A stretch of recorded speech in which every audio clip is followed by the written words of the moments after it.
क्या है बिहार में बीजेपी का ऑपरेशन नीतीश? बिहार में बीजेपी क्यों नीतीश की पार्टी को मार रही है डंक? जदयू के किन नेताओं पर बीजेपी लगा रही है दांव?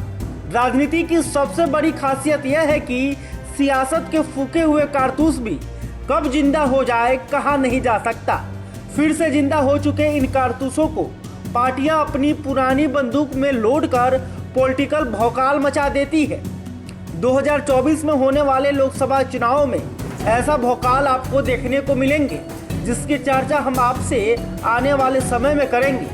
आज हम आपको बताने जा रहे हैं क्या है बिहार में बीजेपी का ऑपरेशन नीतीश। बिहार में बीजेपी नीतीश कुमार और उनकी पार्टी जदयू को टारगेट कर कोई बड़ा खेला करने जा रही है, क्योंकि हाल के दिनों में बीजेपी ने कुछ ऐसे ही काम किए हैं जो इस तरफ इशारा कर रहे हैं कि जदयू को बेहद कमजोर कर उसकी जमीन पर भाजपा अपनी खेती करे। ये कैसे होने वाला है हम आपको बताने जा रहे हैं। अब कुशवाहा को सीआरपीएफ कमांडो जेड श्रेणी की सुरक्षा मुहैया कराएंगे। उन्हें यह सुरक्षा बिहार और दिल्ली में मिलेगी।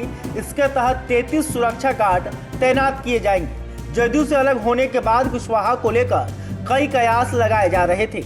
हाल ही में उन्होंने गृह मंत्री अमित शाह से मुलाकात भी की थी। इससे पहले जदयू के पूर्व राष्ट्रीय अध्यक्ष और पूर्व केंद्रीय मंत्री आरसीपी सिंह को भी बीजेपी में शामिल किया गया था। आरसीपी सिंह भी कभी नीतीश के आंख और कान दोनों थे, मतलब सबसे करीबी नेताओं में इनकी गिनती होती थी। मोदी सरकार 2 में भी नीतीश की पार्टी के कोटे से जो एक मंत्री पद की सीट थी वो आरसीपी सिंह को मिली थी। नीतीश की पार्टी की तरफ से यह आरोप लगे थे कि आरसीपी पार्टी को कमजोर कर रहे थे। हालांकि इन आरोपों में कोई दम दिखा नहीं। नीतीश के इस पुराने और करीबी साथी को बड़ी बेकदरी से पार्टी के बाहर का रास्ता दिखा दिया गया।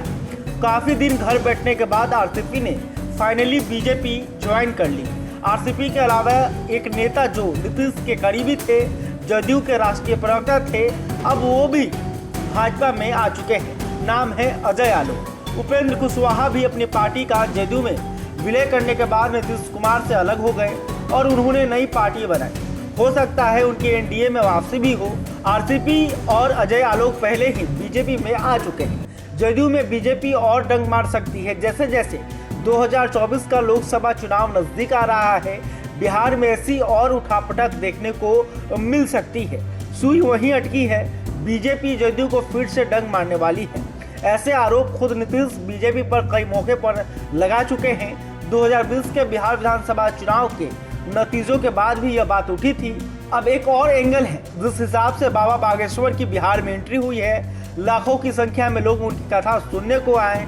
बीजेपी नेता खुद उनके स्वागत करने पहुंचे और बिहार सरकार में मंत्री तेज प्रताप यादव ने उन पर आपत्तिजनक बयान भी दिए, तो तुरंत बीजेपी नेताओं ने मोर्चा संभाल लिया।